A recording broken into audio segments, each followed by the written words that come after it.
Alrighty, so welcome to episode 2 of the Every Other Monday show where we give you the roundup of the past 2 weeks of gaming and tech news. This week, we have the Steam Summer Sale, ongoing shenanigans with the RAM and component apocalypse, the ongoing nonsense with subscription services. PlayStation seemingly cannot keep staying out of touch with consumers and actual real people. Steam Machine release to, let's say, mixed reviews. We're going to cover recent and upcoming notable releases and some rumors and leaks about Larian, industry shade, and the future of consoles. But before we get into that, Zin, say hi. Everybody. And why don't we kick things off with what we've been playing this past couple weeks? And I'll start us off. So we've been going pretty hard with the Skitarii and Darkside these past couple of weeks. I ground him up to 30 pretty quickly. Holy hell, the Skitarii is a lot of fun. I'd say he's on par in terms of overall power with the Arbites. A little bit squishier, but not by much, but does stupid amounts of damage. I've settled into like this damage over time build where you just stack stupid amounts of fire on everything and you're effectively immortal with electrified bonks. It's great. Outside of that, Space Marine is always going to be a part of the channel. I've really enjoyed Code Rapid. I'm glad I can finally talk about it publicly because I've had access to that since December when I backed it on Patreon. Code Rapid is an indie third-person action-y mecha game. Think indie Armored Core 6, but with a little bit of Robotech and Gundam salted in. It's surprisingly good. They do have some bugbears in there, namely the camera, and some of the controls are a little bit wonky, but those are things that can get ironed out in development as it continues. They switched from a Patreon model over to a Kickstarter. There is a demo out on Steam right now, so if you play anything on PC, you should go check it out. It's really good. It runs on a potato. I even installed it on my laptop that has a 2000 series equivalent AMD card, and it runs perfectly fine. Like, go. Like, put us on your second monitor, go download it right now. What about you, Zen? I'm sadly crying in console over that one because as soon as I did see the demo and I saw the video, I was like, this seems like a little bit of me, but sadly it is not on GeForce, but I will, the demo isn't yet, but I will be keeping an eye out for it. Sticking with Darktide, I have also started playing that because it was on PlayStation Plus. Despite the fact that you so very easily talked me into buying the Skitarii pack with just hey, buy the Skitarii pack. Okay. It really is just a better veteran. It is, yeah. I am having a lot of fun. I am struggling with my build only in that I really love the rifle, but I keep running forward with my bonky stick, and I don't think my build is quite up to where I'm at with it. So, but still having a lot of fun, plowing my way through the campaign largely. I think I'm around level 23 now. So, still figuring out how the game works, but absolutely loads of fun. Stepping away from that, still into the ARPGs. PoE 2 still keeps clawing me back every time I see a random build on YouTube Shorts. I have actually started playing Grim Dawn. It was me that was the reason it didn't work before on GeForce. Turns out you have to make a character first before you can hit start campaign, and I was just an idiot. But I'm quite enjoying that. It's some people were sort of saying like the graphics, if you can put up with the graphics, it's a solid system. And so far, I mean, yeah, the graphics look a little dated, but still quite a lot of fun. Only a couple of hours into it, but enjoying that quite a lot. I'm playing a bit of Star Fox on my Switch. Just consoles. How is that? So I'm playing it a little bit weird. I'm actually playing it with the mouse, not playing Blasphemy. Classics. Well, this is what I thought. So I was playing it actually just as it comes. And yes, it's a pretty honest kind of remake of the original. It runs pretty much the same with much better graphics and incredibly slow pacing. But swapping it to the sort of like the mouse and the first person view just sort of like spiced it up a little bit more for me. So I kind of flick between the two because it seems to switch quite happily between as you play. It's all right. It's competent. It's the same thing with a fresh coat of paint, and like I said, slightly slower pacing. I'll tell you what, let's talk more about the pacing and like pros and cons when we come to that note in the releases section a little bit later. Yeah. Sounds good. Yep. Well, how about we move on to the Steam Summer Sale? I was actually able to retain some degree of restraint this year. In terms of like landmark standouts, Cyberpunk hit a new historical low this year at 70% off, which is obscene, especially considering the comeback story that's had, which is ancient history at this point, but it's still a surprisingly competent game, especially when you consider the Phantom Liberty DLC. Let's see, I think Space Marine 2 and Ready or Not both got 70 and 50% off. And there's just like rips of boomer shooters on sale this year, like Sprawl, Medieval, a bunch of other things have like just silly discounts this year. It's so much better than previous years. And it's been quite good for like Space Marine. There's been quite a lot of extra, well, you never really struggle to find games, but it does seem to be quite an uptick in player count for Space Marine, which is always good. The boomer shooter stuff, again, when I was looking through the Steam Summer Sale, I was, again, broken record, limited by what was on GeForce, but there was still a good number of them. I just picked up Dragon's Dogma just before it, really enjoying that. And there's quite a few on my wish list that I was kind of like, oh, you've come down in price, but trying to stay reserved. Yeah, there's always a little bit of, ooh, you're on sale. No, I like to eat. I've become accustomed to things like food and shelter, damn it. Damn me and my requirement for sustenance. But I know, right? So I've actually waited until the end of the sale just to like, no, I'm not going to actually go like, ooh, I want that. I'm going to buy it. So I've waited until now actually to push purchase on stuff. So in my shopping cart for the Steam Summer Sale, I actually only have 4 things plus Black Flag, because we all know I'm going to play Black Flag when it comes out on Thursday, right? So I've got the Final Fantasy VII Remake and Rebirth Twin Pack, because that was 60% off. The Days Gone and Broken Road DLC bundle, which if you haven't played Days Gone, holy shit. Again, put us on your second monitor if you haven't already. Go buy it. It's amazing. A horribly underrated game. The Batman Arkham Collection, because it's $9. And this one might seem out of place for me. Avatar Frontiers of Pandora. Okay. So some of those games I was quite enjoying the look of the pricing of those, and then realized that a lot of them are for some reason still pay for like Ubisoft Plus and things like that. So Black Flag ready to go for me, things like that already ready to go. In my basket, I've got some odd ones. So I do have a Plague Tale. If anyone's played the Plague Tale, solid. Especially now that the third one has finally been announced for that. Hades 2. Ooh, good one.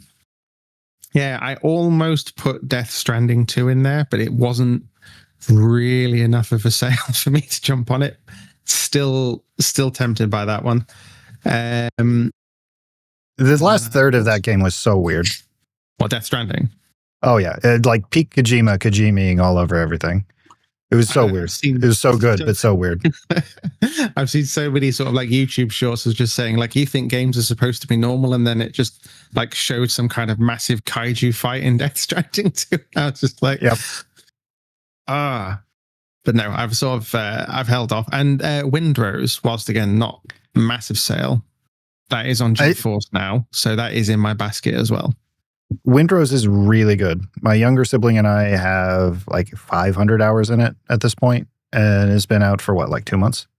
And we do have the server for the Discord, so there's that.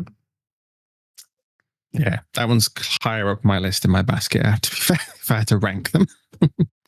So you might notice that there's a lot of like open world, just sort of run around and do stuff in my list. If I'm not streaming, I just sort of want something I can sit down, turn my brain off, and run around and see and do cool shit kind of a thing. Yeah, I get that. If I'm playing a game for the channel, whether that's a long form content thing for a review, or if I'm streaming, like I am focused and playing for a reason. So if I'm playing something that's just for me, I want to just be able to vibe, you know? So something like Avatar lets me just do the Ubisoft open world game, and look at pretty colors, you know? Well, they did add a third person camera to that, I think, in a fairly recent edition. So, yeah, it's good. So I think that pretty well covers the Steam summer sale and how we were both able to be moderately restrained. For now, it's still got what, 4 days left? I have a rule. As soon as I hit complete payment, I'm not allowed to buy anything else in that sale. That's fair. That is fair. So if we take out Black Flag, I made it out of the summer sale spending $68. I think mine's pretty similar if I don't include Death Stranding 2, but that is at the bottom of that list because I think that's still only had like 10% off. Yeah, wait for a better discount. Yeah, or if it eventually comes to PlayStation Plus, who knows? I think it will come to PS Plus eventually, and it might be the eventual director's cut version. Because like the director's cut version of Death Stranding 1 had a lot of quality of life improvements and like additions and changes that made the game significantly better.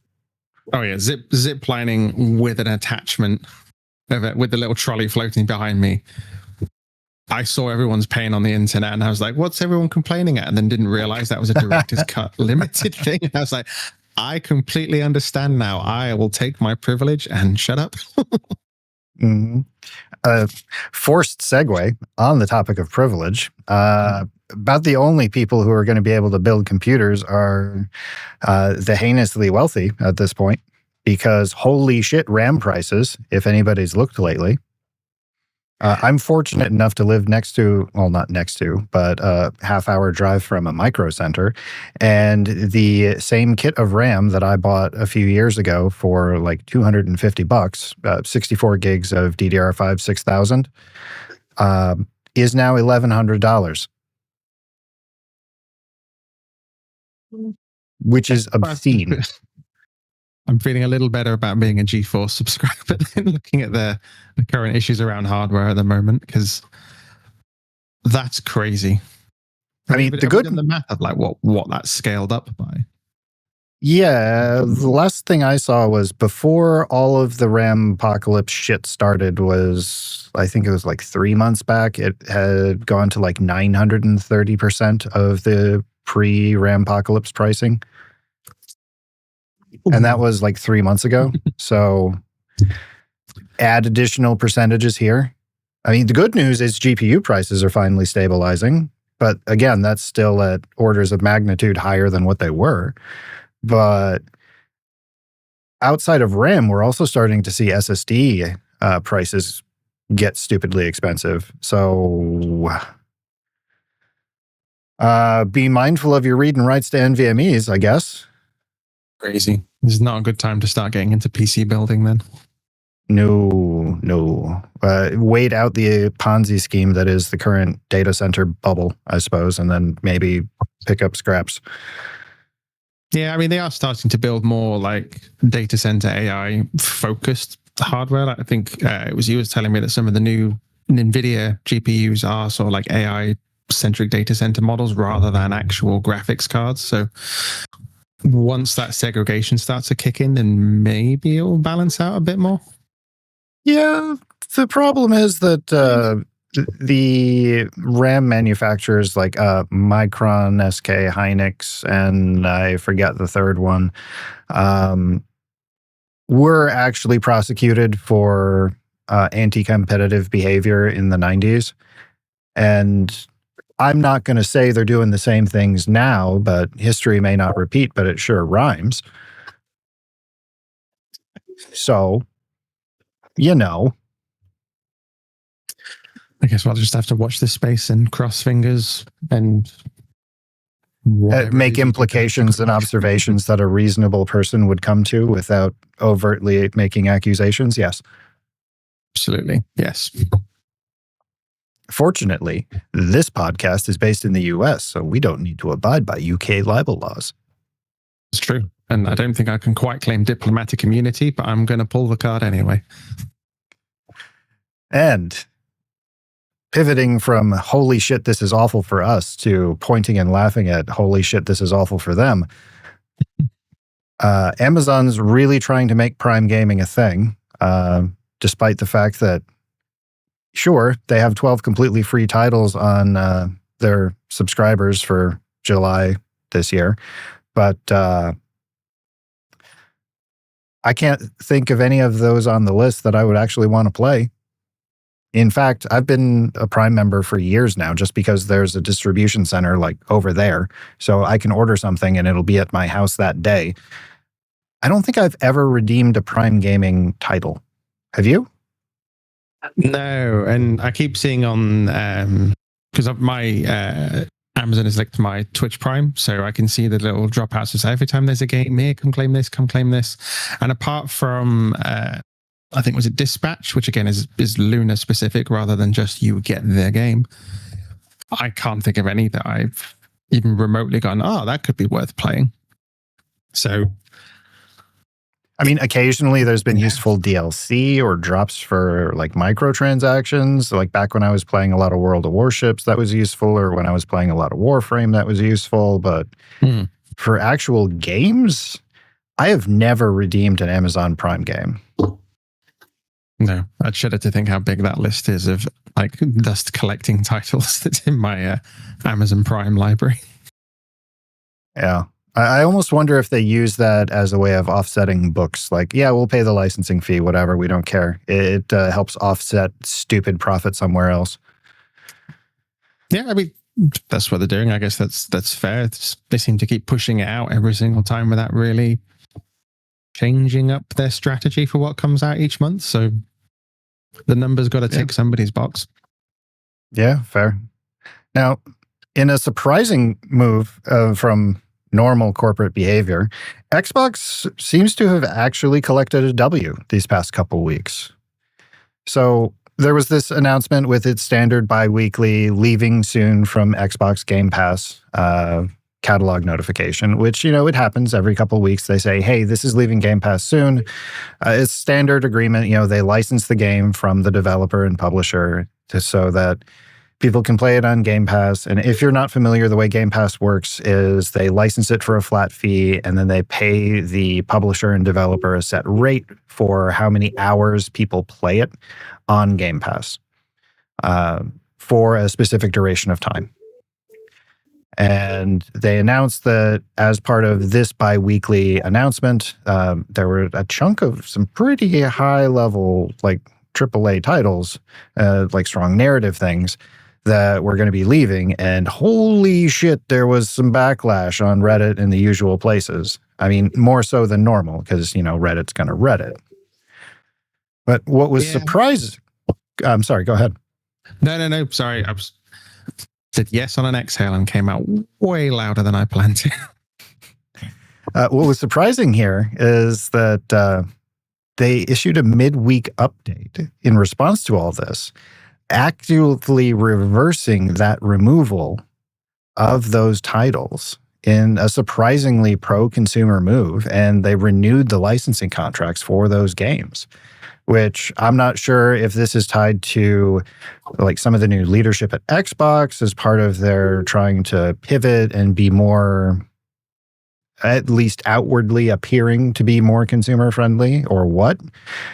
But I'm looking at this with some skepticism, but maybe some cautious optimism. What are your thoughts here, Zen? I mean, I do use Game Pass quite a lot. So the fact that they are kind of listening to at least what seems to be in high demand. I mean, the bit that kind of confuses me about it is they would have already had the numbers. It's not like all the people complaining that they want a game to stay. It would be different to the player count of what was already playing it. So if the traffic the game was already getting on Game Pass wasn't high enough to make them want to do the renewal, other than Reddit just being Reddit, I mean, it's nice that they're listening, I guess, but I can't imagine the numbers would have been too different other than it just had a flashlight pointed in its face. Maybe they saw this as an easy win, pay for another round of licensing, be seen as a company that's paying attention and is outwardly making these pro-consumer choices where all of the competition is actively anti-consumer.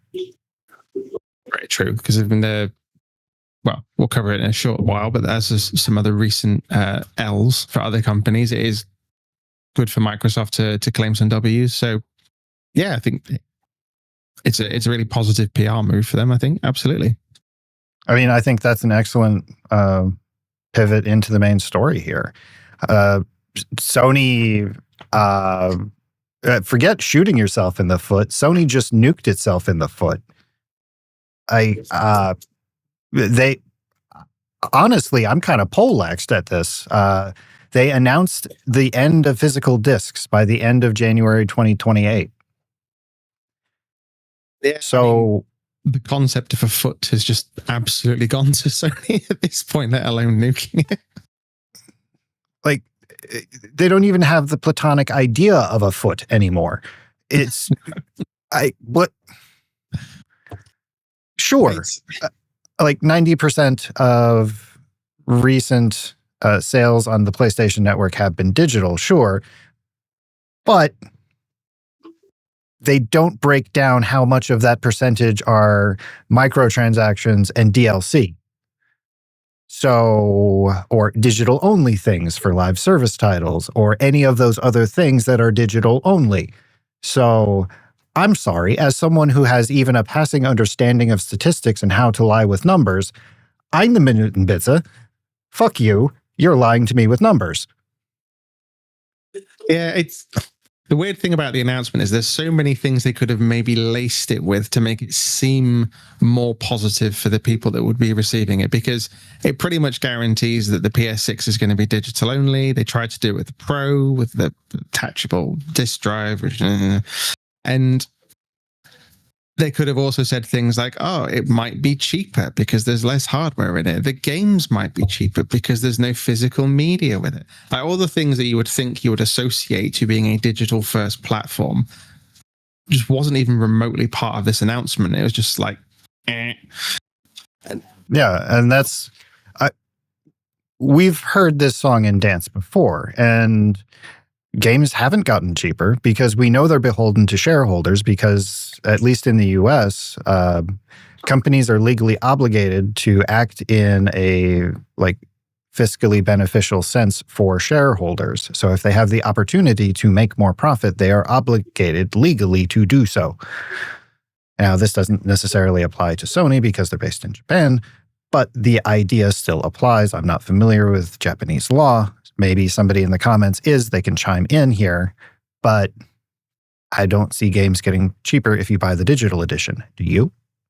No, and certainly not on Sony. And again, this might be something somebody can correct me in the comments, but there was and still is an ongoing legal battle against Sony's marketplace, because I think they mark up at least 30% for marketplace sales on top of the developers, which is why you'll see the same game on Xbox cheaper than you will see it on Sony, because those restrictions in selling the digital media just aren't there, or it's not as high.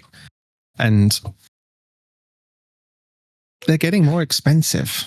Like you say, just for effectively not even a piece of paper.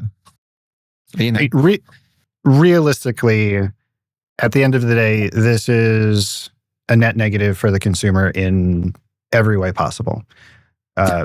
It is a net negative for game and art preservation. It is a net negative for history preservation. It is a net negative for consumer choice. It eliminates the ability for people to actually own the things that they purchase. You can't lend your friend a disc. You cannot resell the property that you have purchased. You are now beholden to this walled garden that says, oh, if you want to play this thing, well, our way or the highway. And, oh, you don't actually own the thing. You only own the license to the thing, and we can revoke your access to that thing at any point in time. Oh, and maybe it's just old. kind of like the announcement that they did on the exact same day, saying they're shutting down the PS3 and Vita's digital storefronts next year. Yep. So all of those things that you own on the PS3 or Vita that are digital, you can go fuck yourself. You don't own those anymore. So there's that. Yeah, I can't remember what it was they tried to do. Was it sometime last year? There was a few digital games that weren't PS3 or Vita. I can't remember what it was, but Sony again tried to remove those from libraries, and there was the massive kickoff. I read it, social medias, etc. That they're just you have no control over your own assets effectively in that case. Like you say, I own this game digitally, or I own the license to this game, and at any given point it can just disappear. Yeah. There was also the debacle with the removal of the movies that people had purchased on the PlayStation Store. Yes. And it's just, like you say, the foot concept, I've heard of doubling down on something, but like doubling down would be a far less dramatic effort on Sony's part at this point. Again, I saw earlier just this morning that Marvel's Fighting Souls token is going to be locked behind that PSN network issue that Helldivers 2 had and other games had when you're buying them on Steam. So there's already a limiting. You're trying to use like digital media and all that to try and reach more of the masses, and then you're still doing things like this that just restricts half of, well, not half, I'm not sure what the percentages are, but a good chunk of your market. Like, we all remember the Helldivers 2 flags that they sort of brought out. Mm-hmm. You know, that exists for a reason, you know? I think the gamble that Sony's going for here is that they're going to have enough titles that are going to be compelling enough that their competitors, namely Xbox, are going to continue to be lukewarm enough that Sony will be able to get, like, they'll be the only game in town, basically. And PC hardware will continue to be prohibitively expensive, so people won't be able to conveniently or easily or affordably enough pivot over into the PC marketplace. So the only option, if you want to enjoy video games, will be a subpar Xbox experience, a heinously expensive PC experience, or an all-digital walled garden Sony experience. And I think they're gambling that, to most people, they're going to see that as the middle-priced option, that, you know, people aren't going to go for the bargain bin, and they're going to go, holy shit, that's expensive, so they're going to pick the next best thing. Yeah, it'll be quite interesting to see over the, I don't know, coming 6 months to a year what the other competitors do, because usually in these kind of spaces, it's who's got the balls to go first. Like, it's quite possible that everyone else will follow suit in this respect. Like, I know Switch 2 have already said that Nintendo have said they're not going to do it for the Switch 2 yet. But I wouldn't be surprised, personally, as much as I don't want them to, I wouldn't be surprised if it does start other people falling in line. I wouldn't be surprised, but I see this as a very easy win for Xbox. Yeah. You know, it's kind of like we were joking on stream the other day. Like, Rockstar had the opportunity to do the funniest shit ever and sell GTA 6 at like $40. They would still make money hand over fist. The piracy rate would go down, and they would still make more money than the GDP of most countries. Just giving the middle finger to the industry. Yeah, it would have been amazing. Like, any man and his dog was probably going to either pre-order or buy it on release day. They could have done anything, but I think it would have been hilarious. But that's why I'm not like high-powered C-suite gaming executive, and I'm instead sitting in a basement talking to a camera. What? So you mentioned competitors and like opportunities to actually do something about it. The Steam Machine on that, seeing the opportunity to sneak in with all of the bad press with Sony, Valve announced the official price for the Steam machine. Baseline is locked at $1,049. Holy shit, that's expensive. And that, correct me if I'm wrong, at least for the American version, that doesn't even come with the Steam controller. I know that's not the massive selling point for everybody, but if you're trying to compete with consoles, this needs to be something that people might plug into a TV in their front room, at which a controller might be helpful. And indeed. And I think that's another 150, if I remember right. Yeah. And like, that's more than a PS5 Pro with a controller. Yeah. And I was looking at the stats a few weeks back. Honestly, at that point, spend the extra $500 and you can build a competent PC that will blow that out of the water. And you can hook it up to your television and get wireless keyboard, mouse, controller that go over 2.4 gigahertz, so they have negligible input latency. And congratulations, you have a competent PC that's hooked up to your television that you can use like an Xbox or PlayStation, and you still have a fully functional PC.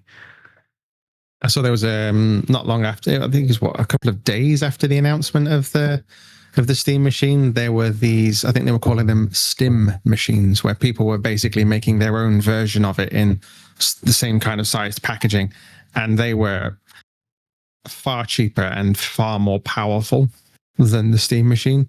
And I know they've been holding on to these machines for a while, and there was like, what do we actually retail this at? So they had been effectively collecting dust a little bit before the announcement. Mm-hmm. But I was watching some of the comparisons on Digital Foundry, and I was like, it barely beats, unless you do the Linux upgrade for them, it barely beats a base PS5 for a lot of things. Yeah. Although, I mean, a lot of that has to do with supply chain and everything that's going on, coming back to the AI data center stuff we talked about briefly a moment ago. There's fab standoffs happening where external RAM and component fabricators will do monthly pricing calls. And my understanding of it is that those fabricators will talk to Valve and other consumers and say, this is the price for this month. You can pay it or not. And if you say no to that price, well, they just don't ever talk to you again. So you're just kind of fucked. Yeah, I mean, in some respects, I do feel a little sorry for Valve, because it was never going to come out the way they wanted it to. I think they were kind of between a bit of a rock and a hard place, and they didn't have a lot of option. I think they timed it poorly. But they didn't time it poorly for any of the things that they were doing. I think the Steam machine could have been profoundly successful if it wasn't for the things NVIDIA and whatever the parent company of ChatGPT is, or Anthropic or whatever, are doing. Yeah. I was watching it quite, like I say, being a GeForce Now person more than anything, I was watching it quite eagerly for a while, thinking this could be a really good jumping off point. But now, no, I'm going to stick with GeForce for a bit. Yeah, the subscription price for that hikes up as well. Yeah, hopefully not. Well, I think that might be a decent time to pivot over to recent releases. Yeah, sounds good. Why don't we kick things off with Star Fox? Because you talked about it a little bit ago, and based on what I was seeing online, it was kind of polarizing. Some people were saying it was performing really well, but there was some friction about the single player campaign with the pacing was weird, and you had some commentary about that. Tell me more. Yeah, so to be clear, before I go through this, I've only played a good 4 or 5 hours of the game sort of so far. I think the biggest trouble for me with the pacing is that they really want to try and push the characters and the narrative of the game a little bit more, and that rather than just having these guys being more of something that holds the fact you're playing a space shooter, together. So you've got something to sort of like a meaning as to why you're flying through all of these hoops, collecting these things. They really try and drive that sort of like power of friendship narrative a little bit more than they should. But yes, we're going to defeat the big bad with the power of friendship and not Nova bombs. Basically, yeah. And I mean, from a technical standpoint, yeah, it performed really well. I don't remember seeing any kind of real like lags or dips when I was playing. It was incredibly nice to see a brand new Switch title for less than £50 on launch. So that was, again, big win for it. It is a good game. It kind of, I don't know if this sounds a little bit too polarizing, but it kind of suffers more from what feels like JRPG sort of like story writing, where it's like, here's the text box to get through to the next text box so that you may battle the final text box before you start the mission. Okay. Yeah, I mean, it's not bad. The characters are likable. The redesigns, I know some people are like, oh, it's not my stuff. Well, I mean, what did you expect in 2026? They weren't going to be the same kind of polygon shapes with the slightly higher frame rate. They were going to do something with them. The little bit I've seen almost reminds me of the original like 90s puppets commercials. Struggling to think of any of those. Other than outside of Sesame Street, which I feel like is not the angle you're going for here. Yeah, it was like this weird, uncanny valley commercial-esque kind of thing. I'll have to see if I can find some footage of it and put it up on the screen somewhere. This may just be an artifact of like the Mandela effect in my brain. If I can't find any, I'll just put a like clip art of something like Squid's an Idiot or something in this section. Or I might just cut this entire section of me talking. We'll find out. No one will know. I'd still say it's a pretty competent game. It's, if you want to wait for a sale, as always, actively encouraged, but I'd say it's still solid. So I guess knowing how I measure games here, I guess like my two most important questions here are, how's the gameplay outside of the text boxes, and is it fun?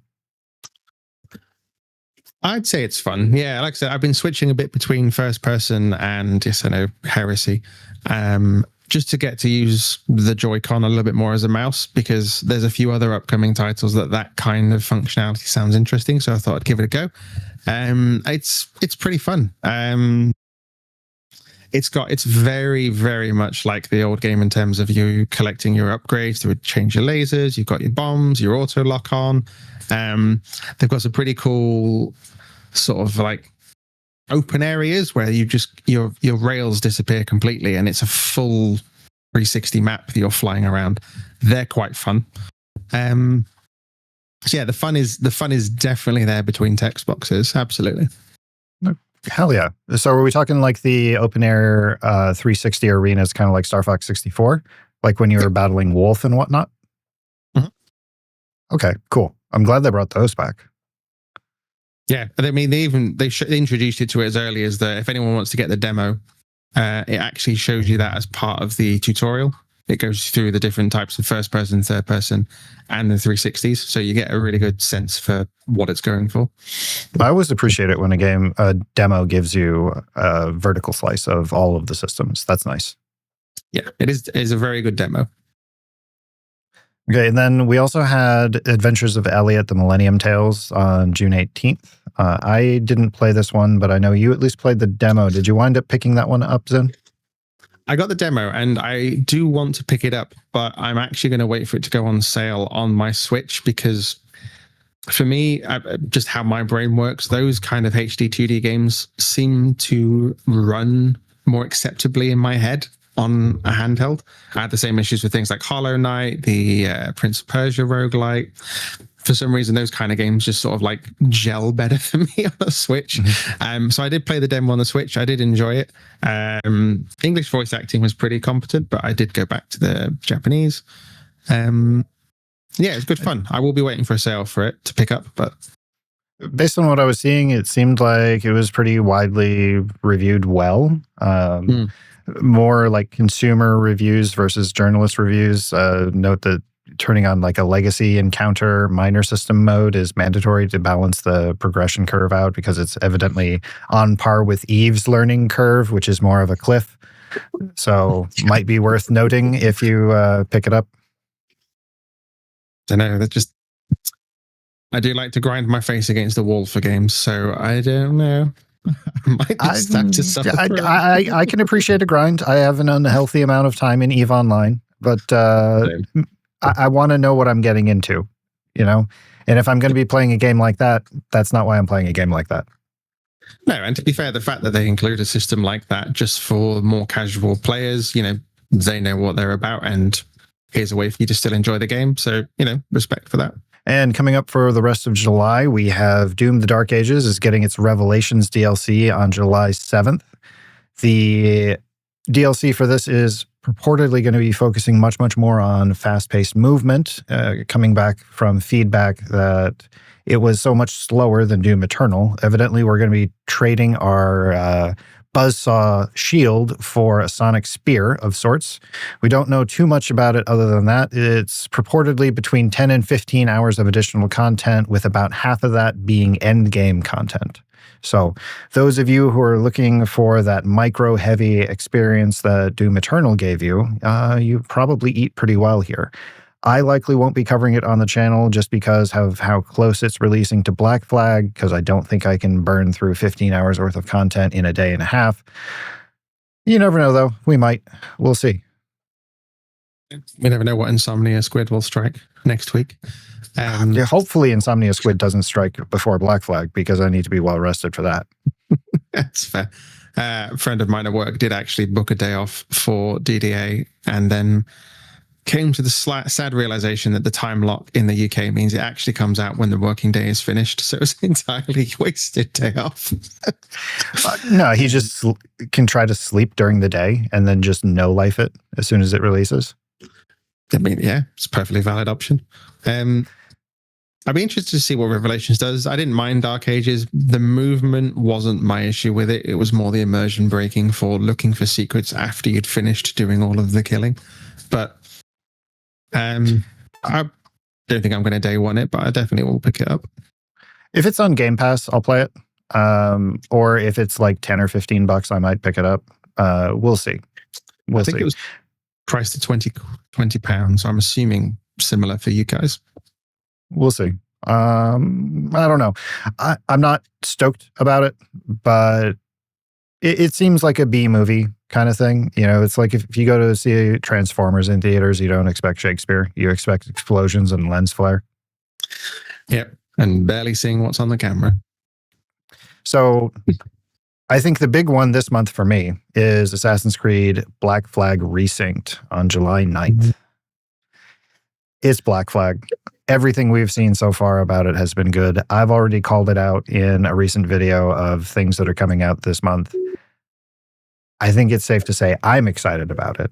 New shanties, new systems, a bespoke combat system that's not the parry baiting of the original, but it's also not the ARPG slop of the most recent Assassin's Creed titles. I'm in. Yeah, I think you're in for a good time. Black Flag was never my favorite. I understand why it was. You know, I'm not like, Black Flag sucks. No, I absolutely understand why it is an industry favorite and why people have been screaming for years for this. It's like, you want money, Ubisoft? Do this. Everyone will buy it. This is like your GTA 6. Effectively, everyone will buy this game. Even if you're on the fence, you will probably buy this game. So yeah, I'm looking forward to it. Yeah, as long as it comes to GeForce, it's going to be straight on my Ubisoft Plus account, and I will be playing it day one.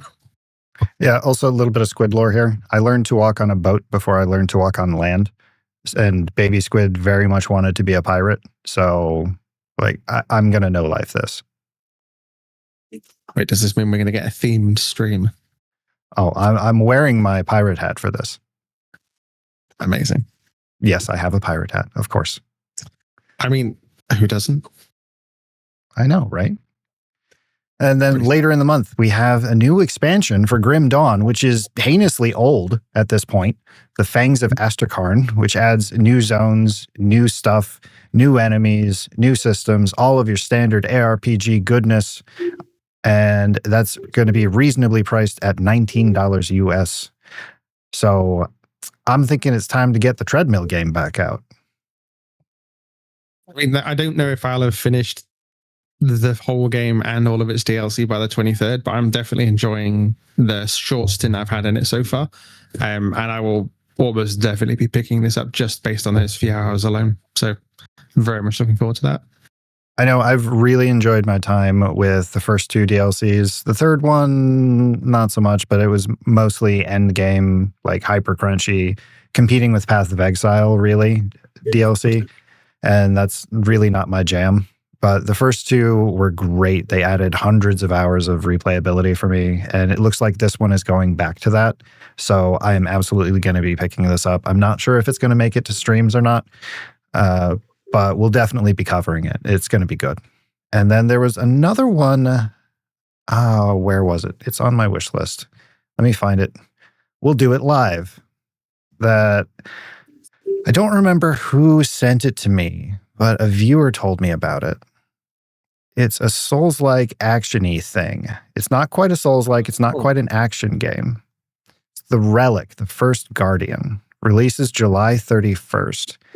It's, like I said, not quite a spectacle fighter and not quite a Souls-like. It's kind of dark fantasy. Almost like a halfway point between Wukong and Elden Ring and Kazan in a way. I have only seen trailers about it, but the combat looks good. But again, we've only seen trailers, and trailers can lie. But I'm keeping my eye on this, and I suspect that this one's going to show up on the channel. I'm just live searching this one as well. Yep. Mm-hmm. It almost looks like what the combat in Crimson Desert wishes it could be. Yes. As polarizing as that comment might be, I absolutely understand what you mean. This is why you're here. Polarizing comments. This is true. Yeah, it looks... Okay, I'm going to stop looking at that. I should be paying attention. But yeah, no. I got my... Hey, if it looks that good that it's pulling you away, I think that's strong praise for the title. That is now on my wish list. Please come to GeForce. Although if it's coming... It didn't say early access 31st to this. It was released 31st. Released on the 31st, yes. That's... Usually you're missing out on the early access stuff. So if that's a full release, then I'm quietly positive I'll get that. All right. Why don't we wrap things up with some rumors, leaks, and speculation, eh? Sounds good. And as all good journalists do, we're doing this completely just sourcing on he said, she said. So it's like industry insiders have revealed that following Larian's public choice to step away from the D&D universe, Hasbro has, quote, aggressively approached the co-lead designer of Baldur's Gate 2 to helm Baldur's Gate 4. That designer reportedly turned down that project, saying that trying to build a direct sequel competing against the cultural shadow and engineering scope of Baldur's Gate 3 would be absolute insanity. And I kind of have to agree with them. I do, yeah. I mean, the fact that, everyone was quite sad that Larian themselves weren't going to do Baldur's Gate 4, understand why they're doing it, but I couldn't follow that. Yeah, like how could you follow your greatest hit ever? You know, it's like Sandfall will do the same thing with Clair Obscure. Like you've already effectively made peak. Like that's why they pivoted back to Divinity. Like no, we can't do better Baldur's Gate than Baldur's Gate 3. Yeah, I think I've nearly got as many hours as that in Baldur's Gate 3 as I do in Space Marine. Arguably, half of that is my wife playing it because she also no-lifed that game. But that's still, yeah, that game was eating lives away. I do not envy whoever picks up Baldur's Gate 4. I know Hasbro is aggressively trying to figure out someone to do it. Whoever picks it up has my sympathy. Yeah. Yeah. And we have some legendary Resident Evil shade being thrown around. The original creator, Shinji Mikami, had some things to say during an industry developer debate during a midsummer panel. He said, took a hard line on modern game design, explicitly stating, quote, "If watching a streamed playthrough of your game is enough for a consumer, then your game simply wasn't good enough as an interactive medium." Mic drop. It is harsh, but that is harsh but true. And I did actually stream walkthrough of Resident Evil 8 because I just wasn't remotely hooked by it. And having played it afterwards, I'm still kind of wish I stuck to the stream. Ouch. That is damning commentary. I mean, I absolutely understand what he means by that. And sometimes for me, I will watch a stream of a game if I'm not sure about it. Like if I'm on the fence, I will definitely wait to see creator content of a game before I lean over, which still arguably means that they didn't market it well enough to make me want to jump on it. But that is pretty savage. I can think of several games I have streamed a playthrough and I'm really happy I never bought them. Yeah. There's more games I'm happy I've watched a stream than games that I'm sad that I watched a stream instead of purchasing or watched a stream and then played, you know? But I'm thinking about that room where like he just said that verbatim and then like I'm certain you could have heard a pin drop in that room after that. But then that's why he is where he is, you know? Yeah, I suppose. And coming back to what you were saying earlier about the PS6 being digital only, there's some speculation that internal documentation leaks regarding the long-term hardware suggest that the company is actively testing some form factors that are separate and distinct from a traditional under-TV media box. Now, we're not sure if this necessarily means we're looking at a Nintendo Switch style thing or something different. In response to those leaks, Sony execs have cryptically hinted that the next-gen ecosystem will focus on a, quotey fingers, seamless experience that can be enjoyed naturally beyond the living room. God, I fucking hate corporate speak, don't you? Yeah, I mean, their last seamless experience, the Portal. I mean, if that is anything to go by what they're trying to use for a hybrid concept, then, I mean, everyone already argues they've lost the console wars over recent months anyway, as much as we wanted the console wars to no longer even be a thing. That's awful. That is just awful. I don't know. Maybe Sony's idea of do nothing and hope everybody else shoots themselves in the foot might finally have nuked themselves in the foot. Yeah, I mean, they can't really copy Nintendo. I always feel like Nintendo is kind of what Sony wants to be. Like it does things that really upset the universe, but everyone still buys their stuff. Whereas Sony seems to sort of do something that upsets the universe, and the universe spits back at them quite aggressively. Yeah, but the Sony execs kind of like that. I mean, not to kink shame here. If you're into that, fine. But like, absolutely. It's just, but goddamn, know your audience. You have to have people who are willing to give you money for your thing. Yeah, I don't even know if I'd want to be a fly. You always think to yourself, well, just to be a fly on the wall during some of these conversations. I don't think I'd want to be in that room at all because I think I'd just like implode. My blood pressure is raising already imagining those meetings. Nope, not, nope. Can't think about it. Nope, I'm out. Okay. So that is everything we had in the notes. Any other random things pop into your heads in? No, not really. Yeah, I think we covered everything. Alrighty. So that's everything that we wanted to cover from the last 2 weeks for the Every Other Monday show. Let us know down in the comments if we missed anything that you think is important, or any thoughts or concerns or ideas you have about the things that we covered, or give us some feedback on things that you thought we did well or things that you think we could do better, because we're all human and we're just figuring this shit out too. So we will be back 2 Mondays from now with more. I've been Bald Squid. Sinadra, you've been you. We'll catch you next time.